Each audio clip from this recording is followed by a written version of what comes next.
Welcome to Fleshgait, Part 1.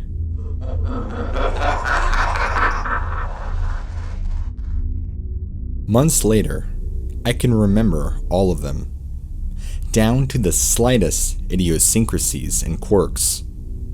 They were my friends, and they're gone now. There's a hole in my life where they were. Sometimes I'll remember something they said or did, and it'll just hit me like a ton of bricks. They're gone now, and I'm only left with memories of them. I'm sorry for being mundane and bringing everyone else down, but I think this is the only way I could really introduce my story and explain why I feel like I have to type this out. I think that writing this is the only way I can learn to accept that.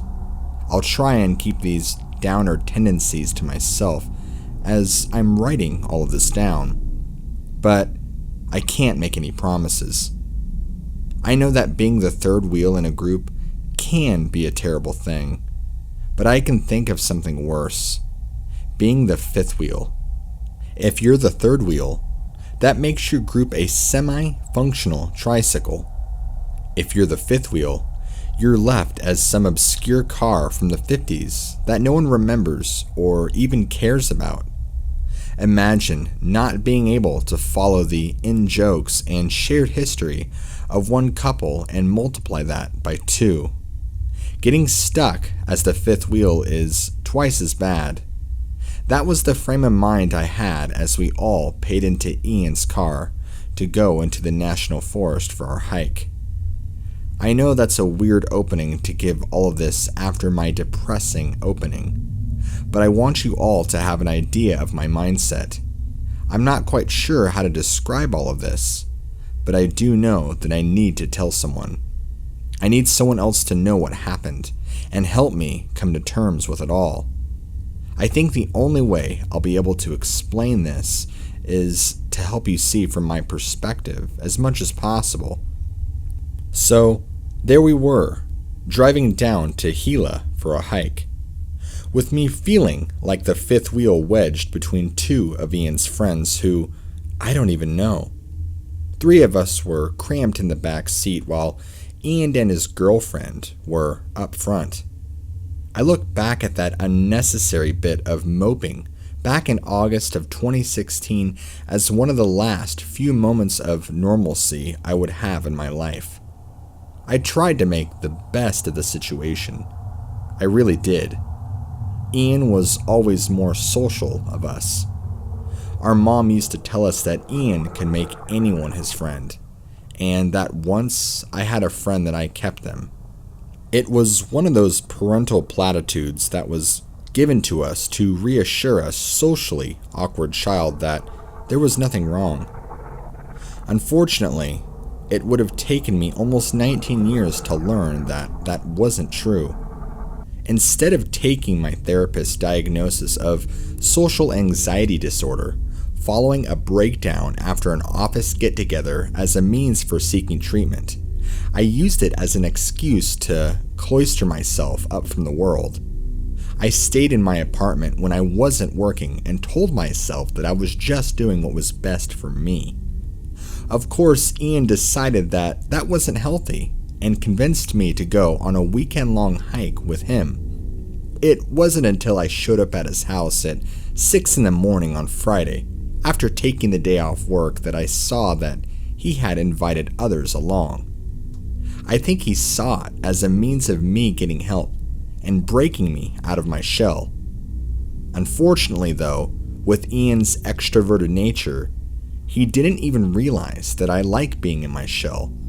It was comfortable. A turtle doesn't like being broken out of its shell. After a brief introduction where I caught no one's name except for those I already knew, my brothers and his girlfriend Jessica, due to morning grogginess and the rushed introduction, we packed up the car and left for our hike. It took 3 hours of mostly awkward silence for us to reach our destination. Ian tried to make conversation, but my short responses and the others' sleepiness killed them off fairly quickly. We had found the parking lot near the Gila Cliff dwellings. As we unpacked our gear, we took a moment to bask in the beautiful sight that sat perched above us. It's hard to believe that someone could carve an entire town into the face of a cliff.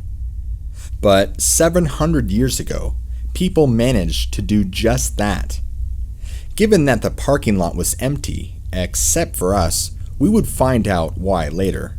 And I was in need of some social lubrication. We split a 6-pack of beer and took in the majesty. Here's a picture in case you were wondering what the area looked like. As we finished our beers, got everything prepared, and used the restrooms, Ian explained what path we would be taking in detail. What we didn't know, and what my brother had failed to tell us, was that the West Fork Trail had been closed all that summer due to flooding. To be honest, the path wasn't that dangerous. They had just opted not to clear it due to the recent flooding, so it would be a bit more of a rugged hike. While it wasn't perilous in itself, it did keep us from encountering other hikers, which would cause a lot of problems when we actually needed help. Ian figured that we could make about 2 to 3 miles per hour, and we would be able to complete the Gila Loop, which was about 30 miles long, with enough time to get back on Sunday and be ready for our respective jobs on Monday, with no one any the wiser than we had backpacked a closed section of the national park. As his explanation was a bit heavy on names and locations, some of which I can't recall clearly, I'll opt to include a picture rather than spend a page writing out everything. For the sake of simplicity, this is the path we were planning to take. I'll include more detailed map in the area below. In addition, I'll include a more detailed map of the entire area so you can orient yourself if you want to trace the trail that we took. If you plan on following along with the path as I tell you about this experience, all I can say is good luck. Even as I stare at it now, I feel just as lost now as I was then. I was just going along with the group and trying to keep a positive mind about everything. I wanted to try and do a better job of getting to know Ian and Jessica's friends. I think my circumstances had finally begun to set in. I had been living in a quiet apartment in New Mexico for over a year, and I had no friends. I would go to work and then home without doing anything else. Sometimes I would spend the entire weekend without saying a single word to anyone or seeing another person. I knew that if I didn't change something quick, that solitude would become the norm, and that frightened me. Our first day was relatively quiet. We spent a majority of the time taking in the sights, soaking in the sun, and breathing the fresh air. The hike felt like we were constantly moving upward. As I was unaccustomed to hiking, I frequently fell behind, but I never completely lost sight of my brother's friends.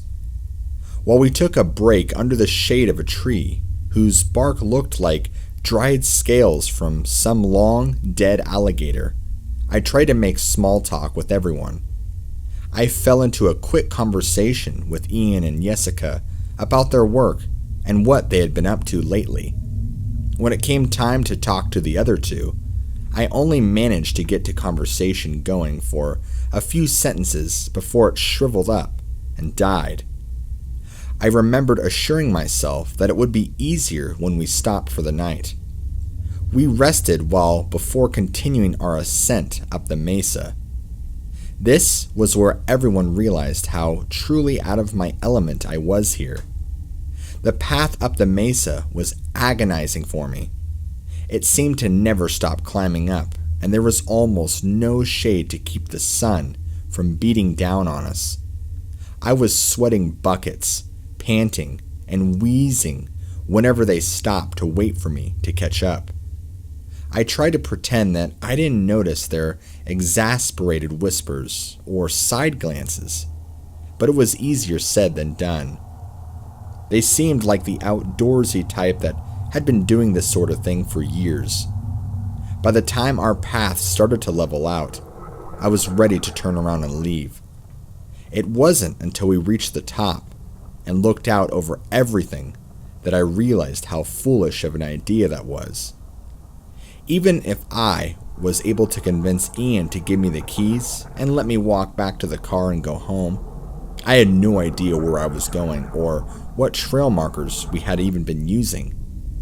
I imagined splitting off from the group and tromping through poison ivy, bumbling into a rapey gang of banjo-playing hillfolk, or getting lost in the dark and wandering in circles until exhaustion and exposure took me.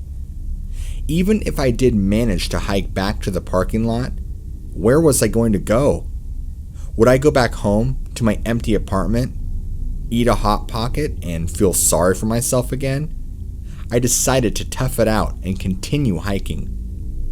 We made camp at a dry section of the Indian Creek after having hiked a decent amount. Ian was confident that we would make it back on Sunday, and that the next few days were going to be less intensive. We ate some food and stowed the rest in a bear bag a ways away from the camp. We were passing a bottle of whiskey around in front of the campfire we had built when the conversation shifted to the most awkward moments everyone had experienced. Ian retold his story about the first time he met Jessica at a club where he was way too drunk for his own good and ended up puking into her purse. She bristled at the memory and jokingly called Ian an asshole for that. Each person shared their stories about a bumbling first kiss where their braces got hooked together, locking themselves out of their dorm rooms in their underwear, their cringe-inducing high school edgelord personality, and caring for their drunken boyfriend who puked into their favorite bag. Then the bottle came to me, and it was my turn to tell them a story. I instantly knew what my most embarrassing story was the moment we started the conversation. I didn't tell them about the door, though. Instead, I made up a story ripping my pants in front of a group of people during a work interview that I had probably ripped straight from a 90s sitcom. They laughed with me, and I felt like a piece of shit. They had bothered to reveal their most embarrassing moments and were commiserating in their shared experience, and here I was, too afraid to tell them the truth, to tell them about the door. The conversation continued for a bit afterwards as we killed the bottle. When it was dead, we all went to bed, still pretty drunk after dousing the campfire.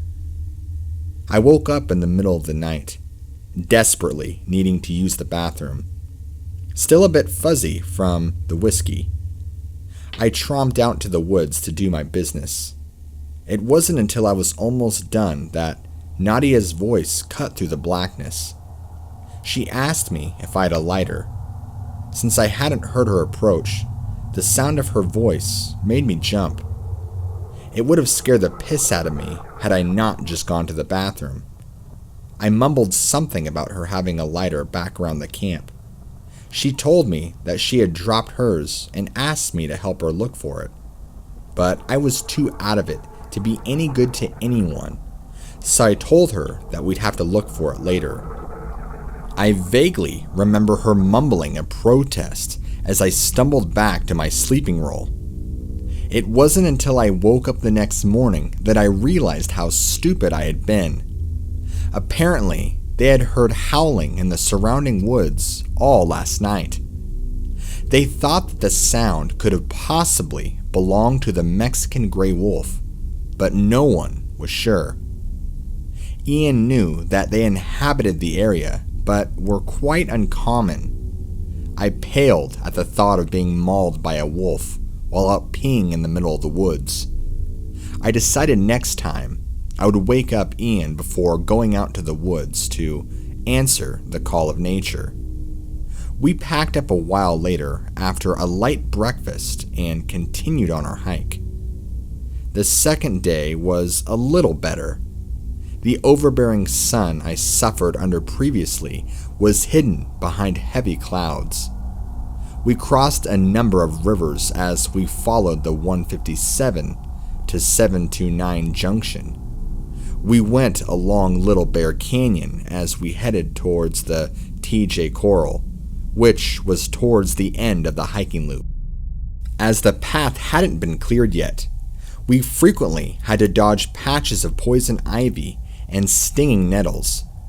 I fared much better on this hike, and despite nursing a slight hangover, I felt like I was doing a much better job of getting around with my pack and clunky boots my brother had loaned me. We made camp around midday and purified some water from a nearby river, boiling water and adding iodine tablets to them, as the last section of our hike didn't really have many opportunities for drinkable water. I think that maybe our encounter last night with the yipping and the howling wolves have added to a bit of seriousness to the hike, as there wasn't as much joking around or conversations this night. We did talk a little bit, but mainly just as something small to eat while we stared into the campfire. Ian and Jessica were the first to call it for the night. I stayed up with the others for a bit, but we were mainly silent.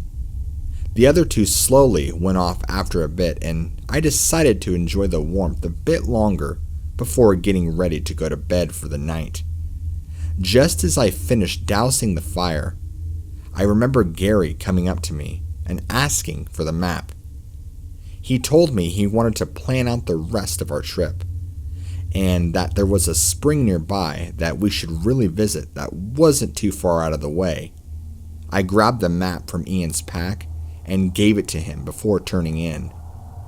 I woke up the next morning to the sound of Ian rustling around his bag. He sounded angrier the longer he searched.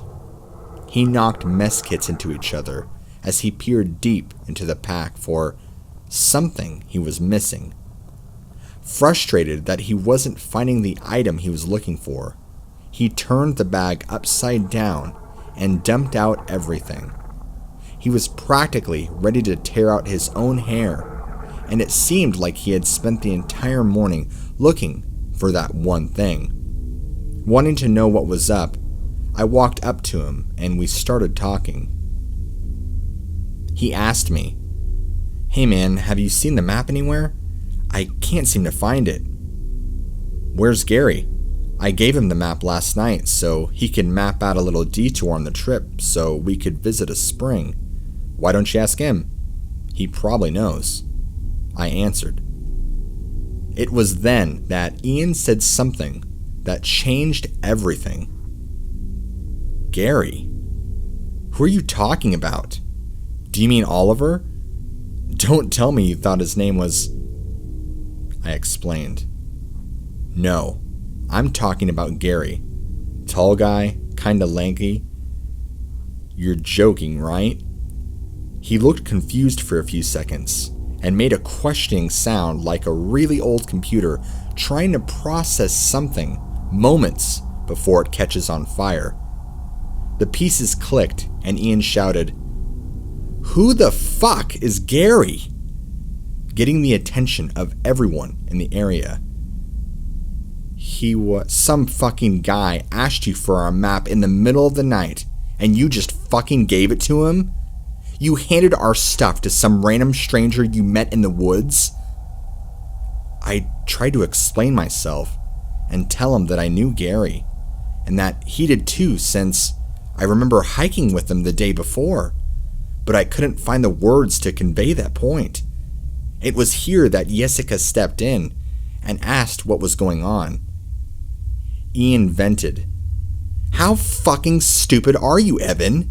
Some random guy named Gary comes up to you in the middle of the night asking for our shit, and you just give it to him?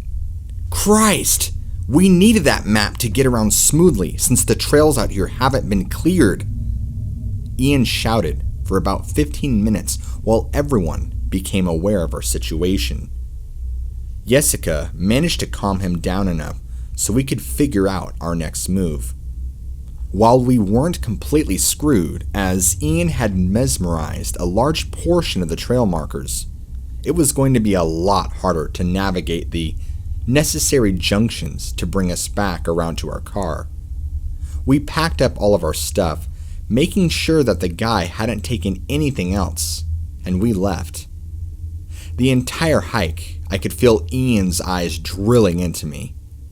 The last time I had seen him this furious was just before he got into a fight with Aaron Fredlinger and beat him to a pulp. He got suspended for a week, and Aaron got a black eye, busted lip, and never said anything about our mom again. Each time we came across a break in the path, we spent a few minutes while Ian tried to remember where to go. The fact that the trails had been closed and the paths were overgrown only served to make everything more difficult. I think that's how we made a wrong turn and began wandering on the faint trail. I don't actually know if that's where it went wrong since we didn't have the map at that time, but that's my best guess. Further away from home and safety. Towards midday, tensions had reached a critical point. Ian frequently mumbled things that would make a sailor blush, while Jessica tried to hide the fact that she was close to crying. Oliver attempted to lighten the situation by telling everyone that we just had to follow the compass and we would get home, safe and sound. Oliver's girlfriend didn't say much. She just stared quietly at her feet as she walked. I think she had the right idea since Lucas was constantly misplacing his footing and slipping. He looked like he had downed a fifth of vodka and was now trying to walk home on a tightrope while being randomly shocked with a cattle prod. The realization twisted something deep down inside and made me want to vomit. I stopped walking and began talking to Lucas. "What's going on with you, man?" Ian, still pissed off at me, took this opportunity to vent a bit. "Huh? What are you talking about now?"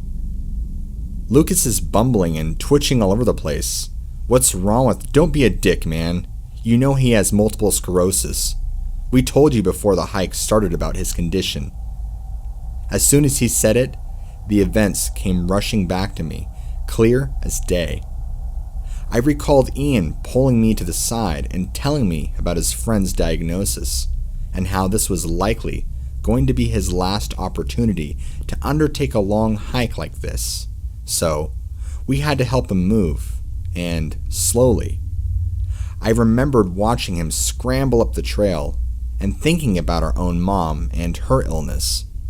It brought back bittersweet memories of birthday wishes given to us from hospital beds, and hearing her sob quietly to herself in the middle of the night when she thought we were asleep. Guilt flooded over me, and I stepped forward to apologize to Lucas when it happened. Lucas growled at me the instant I took a step forward, and he dropped to a hunched position on his hands and feet. It almost looked like his skin was bristling at a possible threat, and I could see his broken and decaying teeth as he hissed at all of us before taking off at a hopping stride into the woods. He moved like one of those CGI monstrosities from the last Planet of the Apes movie. His shaky and unstable balance was replaced by a more natural and animalistic gait as he loped into the distance and disappeared amongst the trees. The last thing I saw was what I assumed were its clothes, sloughing off of its body, revealing that they weren't actually clothes, but gray folds of skin. Oliver was the first to talk. "What the fuck?" As soon as Oliver said those words, it was like a switch had flipped that set everyone to panic mode. We began to run along the trail as if it would do us any good. The only thought in my head was to put as much distance as possible between me and that thing. I think it took a good 15 minutes for us to run out of energy with our heavy packs and the disorienting nature of the woods. As we tried to catch our breath, I surveyed the area around us and came to a terrible realization. In our panic, we had run off the path and were now even deeper in the woods. We tried to make sense of what we saw. I just remember Ian mumbling the same phrase over and over. What the hell was that? The short answer is that it was Lucas. The long of it is this. There was no Lucas. Not really. I'm sorry for interrupting the story in the middle like this, but I think now is the best time to try and explain everything. I know how confusing this all seems with Gary and Lucas. The truth is, I did that because I don't think I could have appropriately explained to you without you first experiencing it from my eyes. I don't know what to call those things, but they do something to your mind. They insinuate themselves into your memories. They wrap themselves up in a wall of your reflections, and even though you know something is wrong, you can't quite put your finger on it. Your group of 4 friends could grow to 5, and you wouldn't be any the wiser. A part of you will stupidly admonish you forever. You look at it, and you recognize the face. You remember events. You remember getting drunk at a bar together. You remember them crying on your shoulder after a rough breakup. You remember everything that happened between you, but none of it's true. I don't know how it does it. It crawls into your head and somehow makes you see things in a way that benefits them. It can mold memories, but it can't mimic human movement. It walks on 4 claws, not 2 feet. It growls, hisses, and snarls. It does not talk. It infiltrates, observes, and waits. It was hunting us, trying to drive us deeper into the wilderness. It was succeeding. We never really reached much of a conclusion about what the thing was, but we did reach a consensus that we had to get out of there as soon as possible. I watched Ian as he looked around at the forest and came to the same realization that I did. We were lost. He didn't tell the others. I think he realized that panicking would only get us in more trouble. Instead, he told us to follow him. With the shock of our encounter setting in, we could do nothing but follow his lead and hope it all worked out.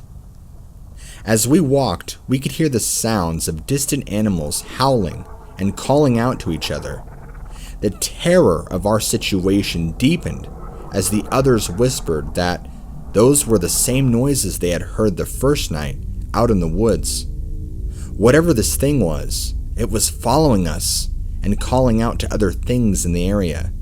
At the time, I couldn't stop thinking about one of them barreling out from the underbrush and sinking its black and rotting teeth into my neck before the rest of the group could react.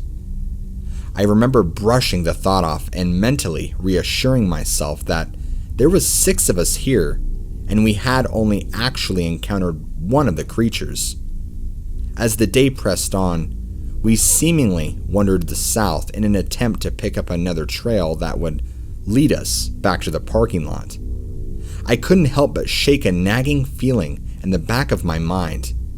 It felt like I had forgotten some important deadline that I should have never forgotten about. It wasn't until Oliver mentioned that his wish of being back in the car that Jessica stopped dead in her tracks. We all turned towards her, but knew what was coming the second she asked. We only took 1 car down, right? Ian snapped, more fearful than frustrated. Of course we did. Remember how cramped everyone was in that tiny-ass Prius with all of our camping gear smashed in the trunk and on our laps? What about it?" Jessica went white, as if this was the first time that Ian had ever raised his voice to her. She paused for a moment before asking, "How many of us are here right now, and how many does your car seat?" Ian's car sat 4 people comfortably, 5 uncomfortably, and there were 6 of us out in the woods that moment. Everything happened at once. Ian swore. Oliver's girlfriend gave a half shriek and a half gasp while I looked wide-eyed from person to person, trying to figure out which one of us didn't belong there. Sarah was the only one who managed to say something that was... She hadn't finished her words before her jaw popped open. I don't mean that it dropped open like she was astonished at something. It popped open like it had dislocated from her face. The space between her lips was a massive, sickly pink void of inflamed gums that was at least a foot wide. She looked at us with dead and dull eyes as she slowly raised a twitching hand up to her jaw and tried to lock it back into a more human-esque appearance. Finally, she popped it back into place with a hollow-sounding squelch of meat and bone, shifting as if nothing was wrong about what had just happened before. She tried to speak again. "It's me." Ian was the first to react. He stepped towards this failed copy of a human and swung his walking stick at her face while bellowing, "Get out of here!" She hopped back from the attack in a sloppy motion and landed on all 4s. Her body shuddered as if an electrical jolt had passed through her as she slowly backed away from all of us while facing Jessica the entire time. She hissed at one of us one last time before retreating deeper into the woods with a convulsing loop. It took a moment for all of us to regain our composure before we continued walking while trying to look in every direction at once. I remember Oliver rambling as we walked. He kept asking, although no one was responding to him, "Did you see how it moved? It was twitching like a epileptic in a rave. You ever seen one of those documentaries about mad cow disease? That thing was twitching and moving like one of those infected cows. What the hell was that thing? Was it a person? What kind of person can do that to their body? It tried to talk to us. He rambled for hours before we had to stop. We had to tell him to shut up because we were worried about that thing hearing us, though that really wasn't the case. We made him stop talking because it only served to scare us. Despite stopping for the night, none of us actually slept. We sat around a campfire and listened to the sound of a high-pitched whining and yelping coming from all around us. It seemed like any time I actually got close to falling asleep, the calls would start up and jolt me awake. We spoke in hushed whispers and tried to figure out what they wanted with us, even though none of us really wanted the answer to that question. The hours dragged on almost endlessly before dawn broke, and we continued our hike. We spent Sunday hiking around trying to find a familiar sight, without any real sense of where we were and where we were going. Our only hope was to stumble across another hiker or find an area with a high enough vantage point that we could survey the entire area.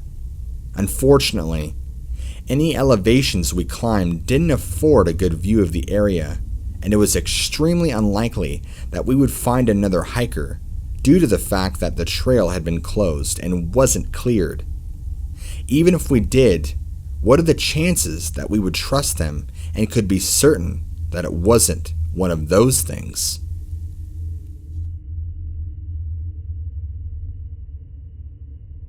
I hope you enjoyed part 1 of Fleshgait. Stay tuned for part 2, to the conclusion of the story. Stay alert, lock your windows, and keep a lookout. You never know what's lurking in the night.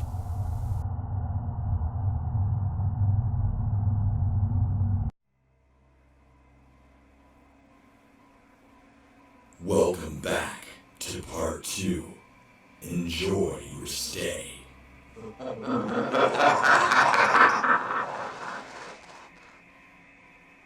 Midway through the day, Ian whispered to me, "Count the people wearing backpacks. One of them is with us again."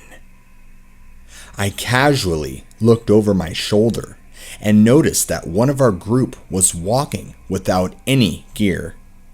They trailed behind us, but were still in our vicinity. They moved slowly, but didn't show any of the jerky movements of the previous two. The thought that it was learning to mimic our movements unsettled me. Without really thinking, I shucked off my backpack and approached the imposter. Before they knew what was happening, I shoved them as hard as I could. The instant my hands pressed into their shirt, I felt something slick and warm give way like the outer layer falling off of a rotten mango. Their shirt slid off their body into my hands, and I quickly realized it was their skin. The thing was actually naked, but gave the appearance of clothes by altering the color of its almost translucent skin. I dropped the skin that had sloughed off, and it hit the ground with a wet slap. The creature toppled backwards and began yelping. I can only describe the sound like this. Imagine getting out of your bed in the middle of the night to go and take a piss. As you are feeling your way through the darkness to get out of the room, you step on your dog's tail. Imagine that surprised yelp of pain and the surprise that comes along with it. Now, focus on that emotion you felt when you heard that noise. The sudden surprise and guilt. In reality, the sound it made was nothing like a hurt dog.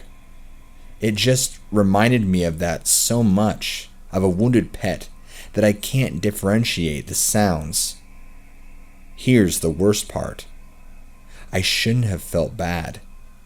Those things were stalking and tormenting us. They were likely hunting us and felt bad for harming it. I shouldn't have felt bad about it, but it wanted me to, and so I did. The thing writhed on the ground on its back for a few seconds, making a pitiable noise. It reached back with its arms and pushed itself upright on its hands and on the balls of its feet. Its joints popped wetly, and its muscles and bones adjusted to fit this new position. It crab crawled away while shrieking the entire time as Ian pursued it with his walking stick, hoping to catch up to it and cave its head in. It wasn't until the thing disappeared from sight that I realized the shrieking wasn't just coming from the monster, but from Jessica as well. It was trying to mimic her response. With Ian gone, and Jessica's screams possibly drawing more of those things to us, I decided that I had to do something. I stepped forward and wrapped her up in my arms. She was shaking like a leaf in the wind. I stroked her hair and whispered that it was over. She managed to choke out something about its face. All I can make out was that something was terribly wrong with its face. She calmed down as I told her that everything was going to be all right. I didn't believe that myself, but it was the only thing I could think of that might bring her comfort. Ian returned fuming that the monster escaped, and I awkwardly broke off the hug. Ian didn't say anything. he just started walking. We continued following him, hoping that we would find the way, but knowing that he probably wouldn't. 6 hours later, we settled down for the night. It felt like we had been going in circles all damn day and made absolutely no progress. For all we knew, the thing could have been tinkering around with our memories and convincing us that familiar landmarks were new and leading us deeper into the wilderness. I didn't tell the others, but I think I knew what those things wanted with us. They wanted to lead us deeper and deeper into the woods. They were trying to force us to exhaustion, and when we were too weak to defend ourselves, they would descend upon us and eat us. Oliver was right about that. If that thing is similar to us in any way, then those twitching spasms were likely some sort of prion disorder that came from eating humans. After eating some jerky, since we decided against having a fire and drawing more of them to us, we reached the conclusion that we would have to sleep in shifts. I volunteered for the first watch because my insight into the monster's behavior had robbed me of any desire to sleep. The others went off without so much as another word. They were exhausted, and it wasn't until an hour into my watch that I realized that I was too. Even given the monster's grotesque appearance, everyone needs sleep. Jessica joined me about 2 hours into my watch. She admitted that she couldn't sleep after our encounter with the creature. I nodded in agreement. Both of us had seen some terrible, terrible things that others hadn't. We talked for a good 30 minutes about what we thought was going on and how everyone was handling it. She was worried about Ian. She confessed that he was acting erratic and that he was scaring her. I wrapped my arm around her for a moment and told her that we were all scared. She looked in my eyes and told me that she was glad I was here, and I felt something twist deep down inside me that I had buried a long time ago when I first met her. The longer she stayed with me on watch, the more personal our conversation became. She confessed that she and Ian had been fighting a lot recently, and that she was wondering if they were going to work it out at all. At the start of their relationship, they were great together. He made her feel wonderful, but there was something that didn't feel right, like there was something missing. I listened to her talk about everything that was going on in her life, and I knew I had to do something. I knew that if I didn't do it now, I would regret it. I had to tell her about the door. She listened quietly as I told her everything. It was the event that precipitated my breakdown at work and my social anxiety disorder diagnosis at the therapist's office. Everything started off simply enough one Friday at work. I was in the lunchroom eating my sandwich and reading a book as per my usual while my coworkers talked about their plans for the weekend. One of them was having a housewarming party, and they were inviting everybody at work. I figured that the invitation was only extended to the people he was talking to, until he asked me if I would be able to go and make it on Saturday. As it was the first time I had ever been invited to go hang out after work, I chose to go. I spent all of Saturday getting ready, planning what were interesting topics to bring up in case there was a full-on conversation, and the bottle of wine I was planning to give him as a housewarming gift. After psyching myself up, I left to go to the party with the bottle in hand and my spirits high. I convinced myself that I was going to be the life of the party, and that maybe if I played my cards just right, I could finally find a friend at work. That would make the time fly by instead of dragging on. It wasn't until I reached the house that the false bravado began to crumble apart. I stopped in front of the neighbor's house, as everywhere else already had a car parked there. It was then that I felt my heart beating like I had just ran a mile. I began heading up the driveway with the wine bottle slick in my hands from my palms sweating. It wasn't until I reached the front door that I realized that something was terribly wrong. All that excitement that had been building up since Friday afternoon was now replaced with something else. Apprehension. All those topics I had thought up seemed boring, and all the reassurances I'd given myself seemed hollow. I didn't feel prepared for this at all. At this point, a small part of me whispered something that has stuck with me to this very day. That voice intimated that they never really wanted me to come out.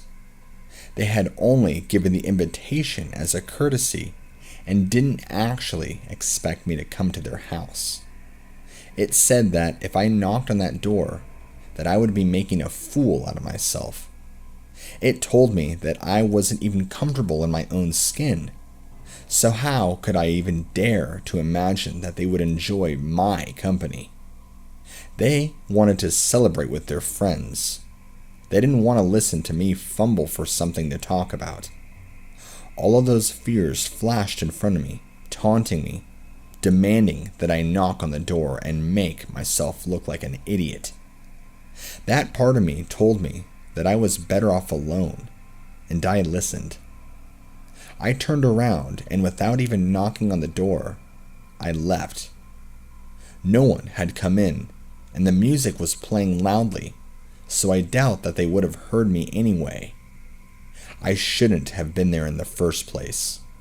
Maybe I saw them watching me from the window. Maybe I didn't. Maybe they were laughing at me as I drove away, flustered and embarrassed. Maybe they went back to the party and joked about the social retard who had seemingly freaked out and ran away from their house while I went home and cried in the shower. Maybe. Jessica listened to her as I told the story. She smiled sadly as I started to cry into her shoulder. All of those feelings I had experienced outside of my coworker's house came rushing back.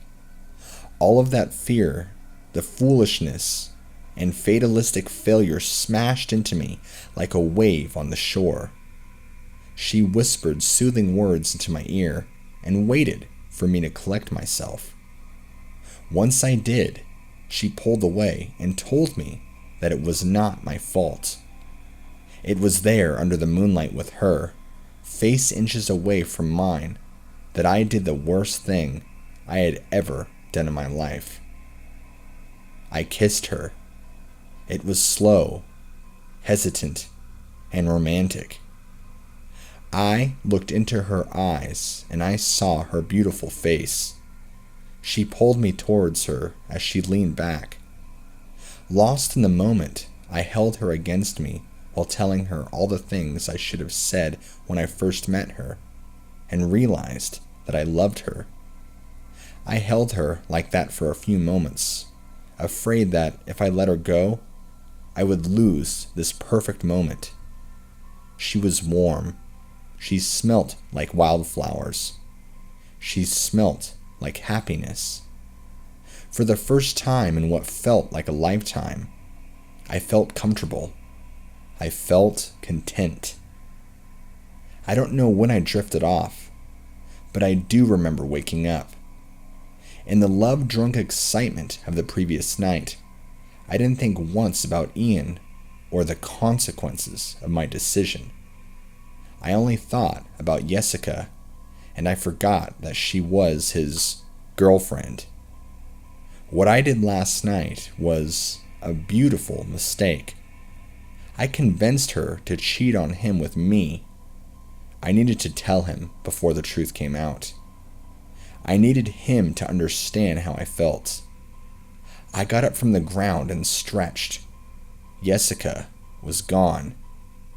I assumed she had gone back to her sleeping roll in the middle of the night. I walked over to Ian, who was just waking up. He was rubbing the sleep out of his eyes and asked me if I had stayed up all night.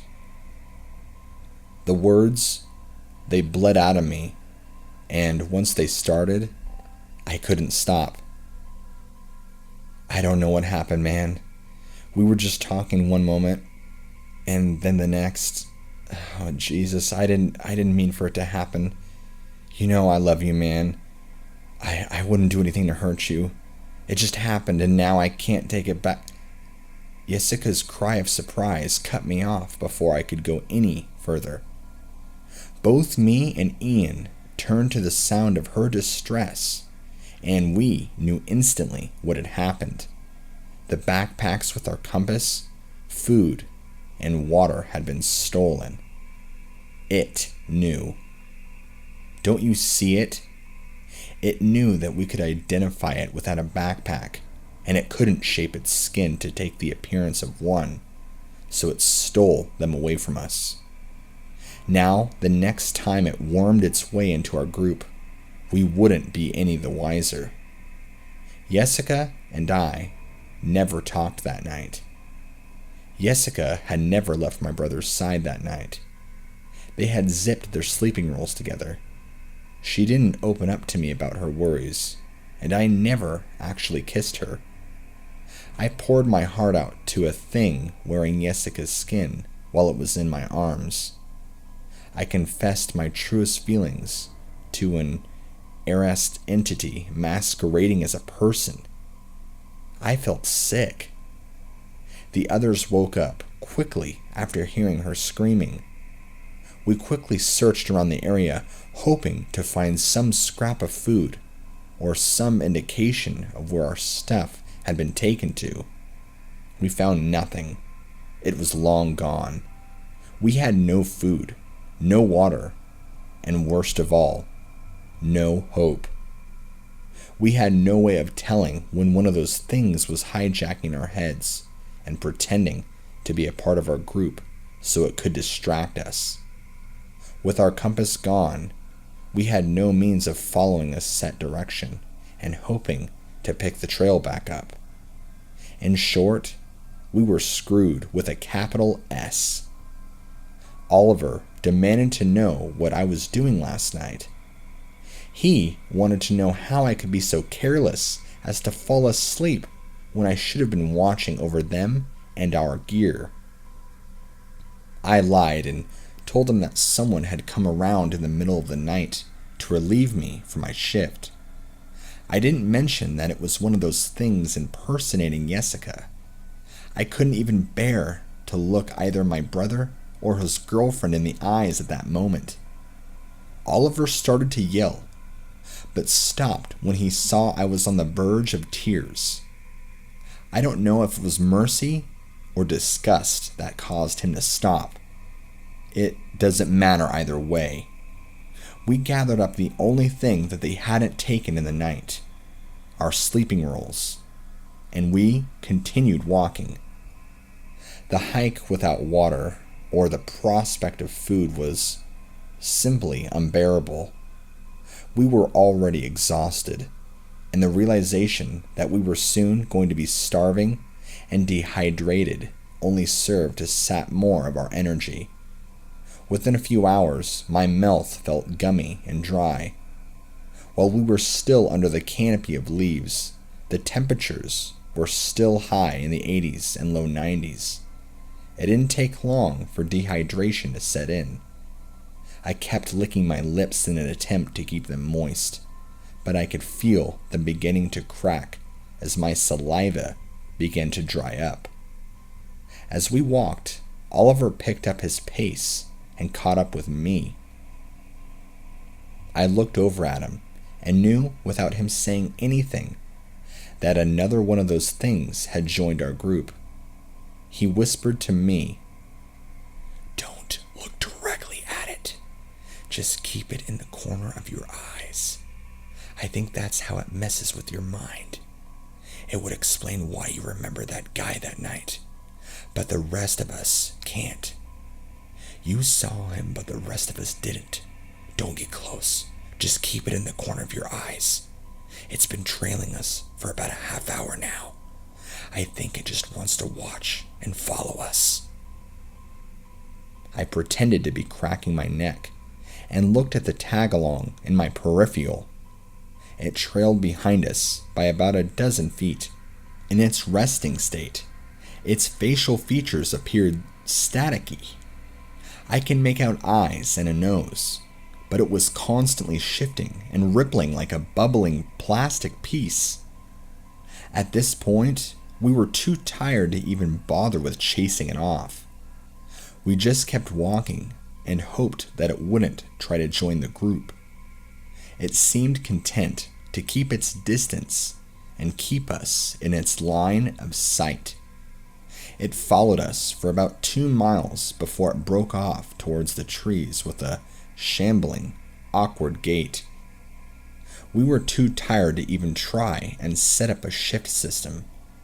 We just huddled together in an attempt to convince ourselves that we were safer when we were closer together. But every time one of us got comfortable enough to drift off, those things would start making noise. The noises started off as high-pitched yips whose sounds seemed to travel for miles. As the night drew on, they grew more aggressive. I remember one time as I was drifting off hearing the grating rasp of my name. Evan. The things weren't just following us. No, they were learning.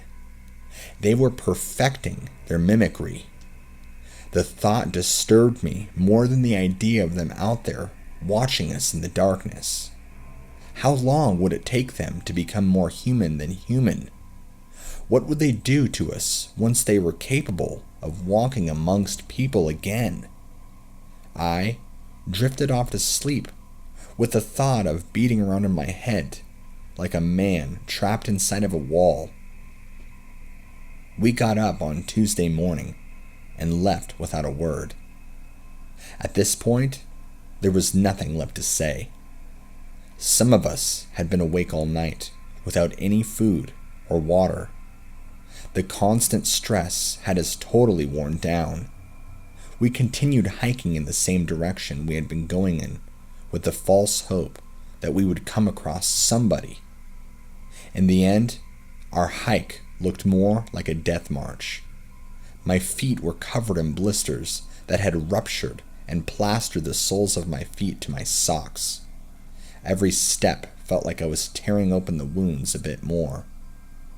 In an attempt to take my mind off the discomfort, I focused on my brother, who was walking in front of me. He wasn't as much walking as he was limping forward. He had stopped using his walking stick and was dragging it behind him like it was a broken limb. I watched as he stepped over a rock and the walking stick slipped out of his hands. He kept dragging himself forward as if nothing had happened.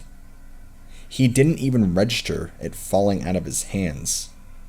It was at that point I knew that something was wrong. I knew that my brother wasn't my brother anymore. I quietly picked up his stick as I passed it. Amy went to call out to him and asked if he was all right, but I shushed her. I was so sure that one of those things had replaced him and was now leading us deeper into the woods. I realized that I would only have one chance at this. The instant it knew that we knew, it would try and run away. All it would take was one good swing to the back of its head, and we would be able to take one of those things. The stick had a bit of weight to it, about 5 or 6 pounds, enough to crack open a skull if it was swung hard enough. I began walking faster while trying to avoid the underbrush that might give away my approach. The thing wearing my brother's skin continued limping forward as I drew closer. I waited until I was within swinging distance before raising the stick above my head. My heart was beating in my chest, and my palms were so sweaty that it felt like the stick would slide right out of my hands. It kept on moving forwards, completely unaware of what I was about to do to it. I whispered, "I'm sorry," just before I swung the walking stick down with all of my strength. Ian turned to face me as he mumbled groggily, "Sorry for what?" My muscles locked, and I stopped mid-swing, and the stick stopped just inches away from his face. He blinked in surprise before muttering, "Evan, what's wrong?" His voice sounded distant and empty, like he was in between a waking and sleep state. It was then that I knew the extent of his condition. He was pale and looked like the slightest breeze would blow him over. He wasn't one of those things. He was delirious from dehydration, sleep deprivation, and starvation. The walking stick fell out of my hands and bounced on the ground next to us. I dragged my tongue across my lips, and it felt like I was licking sandpaper. I began to whimper, "Jesus, Ian, I thought you were one of those things. Oh God, I'm so sorry." He didn't even react to my apology. He just turned around, continued walking in the direction we were going in. Amy just watched everything unfold numbly before she started following him. Oliver shook his head sadly, but he didn't look any better shape. His eyes were glazed and his lips were cracked and red from rubbing them. I watched my brother shambling forward, and it reminded me of one of those old voodoo movies where someone is put into a trance and forced to work until they die from exhaustion. His mouth hung open, and he moved like he was being dragged along on puppet strings. I picked up the walking stick and began to follow him. I wondered how much longer he had left in him, and what any of us could do if he just fell over and stopped walking. I wondered how much longer any of us had. I don't know how long we walked for. Everything melted together in a muddled mess of time. I remember losing my footing and tripping quite a few times, but I barely felt it. The third time, I didn't even realize I was lying on the ground until Jessica stepped on me as she was passing by. There was no apology. She was too far gone to even recognize what she had even stepped on. I dragged myself to my feet and felt lightheaded, but continued putting one foot in front of the other. The fifth time I fell, I wondered if it would have been better to just lie down and wait to die. An excited yawp behind me from one of those things drove me to my feet. It wasn't until we bumped into the sign for Little Bear Canyon that I realized how close we were to salvation. The post for Little Bear Canyon also had a branching sign that pointed in the direction for the TJ Corral, which was only a few miles away from where we started at the Gila Cliff dwellings, if we walked along Route 15. Ian was heading in the right direction, and we were almost home free. In my excitement, I began calling to the others to let them know that the end was near. I looked around me and shouted, "Jessica, Ian, Oliver and Heather, Amy, I know where we need to..." The words died on my lips as I counted the names and realized it wasn't over yet. The others kept moving as if they hadn't even heard me talking. The imposter shuffled alongside us, and for once, it was easy to identify them. I don't know whether or not they had let down their guard after seeing our conditions, but this one was obvious. She moved slowly, but her movements didn't convey her exhaustion. Everyone else was sweating and looking like the walking dead. But she was fine. I waited for her to get close enough to follow the trail the others were going down before I raised Ian's walking stick and growled, "Turn around right fucking now. I can see you." She turned around slowly, and I felt my heart skip a beat. She looked almost exactly like Jessica, except for a brown tinge to her hair. She could have been her twin. I knew what it was planning before it even opened its mouth and asked, "What are you doing, Evan?" "Don't call me that," I winced. "What are you rambling about? Please move out of the way. We're almost safe from those things." "I know what you are." Heather turned white at the realization. She began speaking quickly. "I'm not one of those things. Please, Evan, you have to remember. There were 6 of us. Those things want us to think there were only 5 so they can take one of us with the others. Those things don't want us. They only want the weakest one. Please, let's go before they catch—" "Shut up," I snapped. I raised the walking stick in my hand and brandished it at her. "Think about it, Evan. Do I move like one of those things? Do I speak like them? That should be enough to prove I'm human." "No. Ian's my brother. Jessica, his girlfriend." "I'm your girlfriend. I sat on your lap on the car ride. Please don't kill me, Evan. I love you. Don't you remember? I love you." I lowered the stick that was in my hand as memories bombarded me. I had met her one night when my brother forced me to go to a club with him. Heather had been sitting at the bar all night drinking. It wasn't until she tried to stand up and fell into my arms that we actually talked. I remembered lazy Sundays in bed, watching cheesy B sci-fi movies. I remembered holding her close to me after making love and hearing her whisper sweet nothings to me. I remembered our life together. I rasped, "Heather, I'm so sorry. I didn't know." She cooed, "Evan, it's not your fault." She went to touch me, and I sprang back like I had been bitten by a snake. The instant I heard those words, I knocked. The stick caught her unaware in the side of her face, and I felt her jaw give way to the sudden force of my attack. She burbled through broken teeth. The second strike dented her temple as the temporal bone shattered. She kept trying to talk, but it was too late, and too much damage had been done.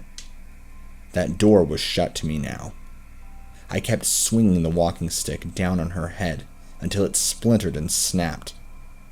I looked up from her twitching body and saw my brother watching me in horror.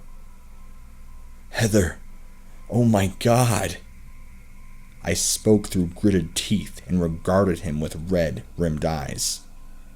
"Come on, we have to go." He went to keep talking, but I walked past him. I didn't want to explain it to him. He eventually ran ahead.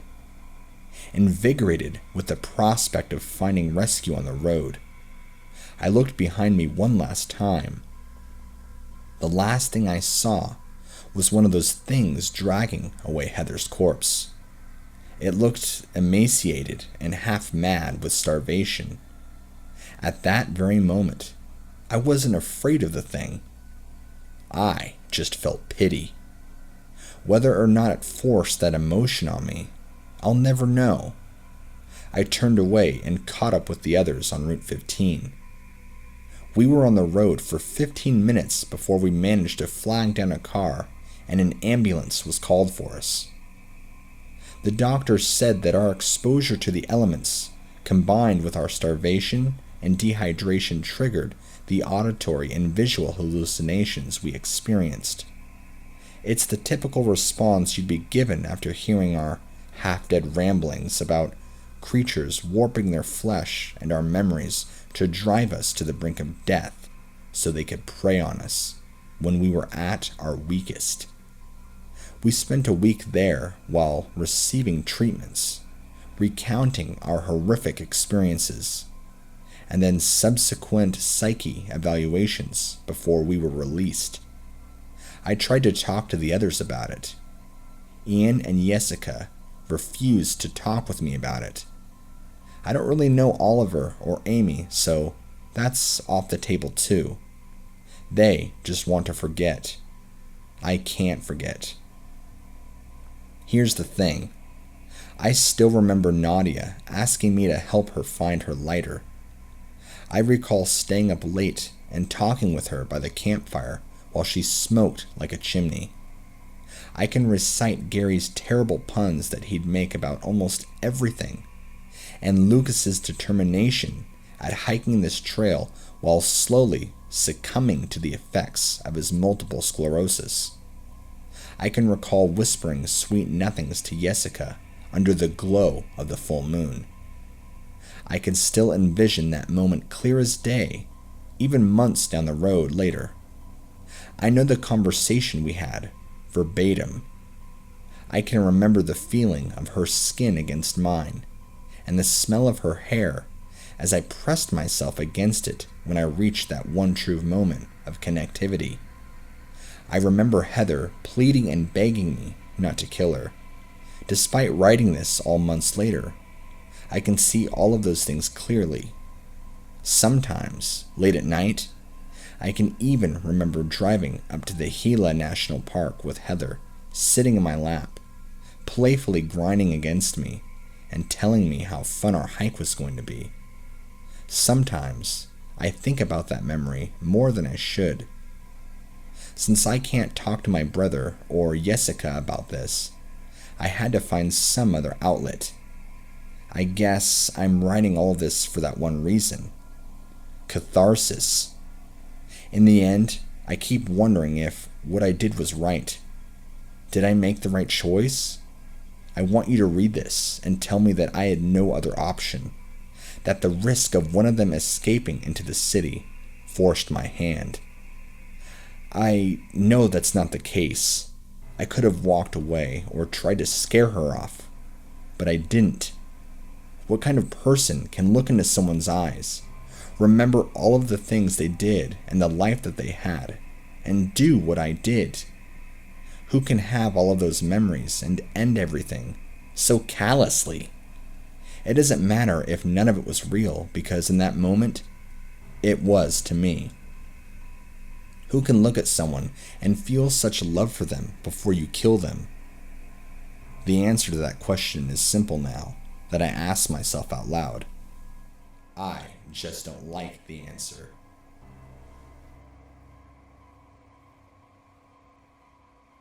Hey everyone, What Lurks Beneath here.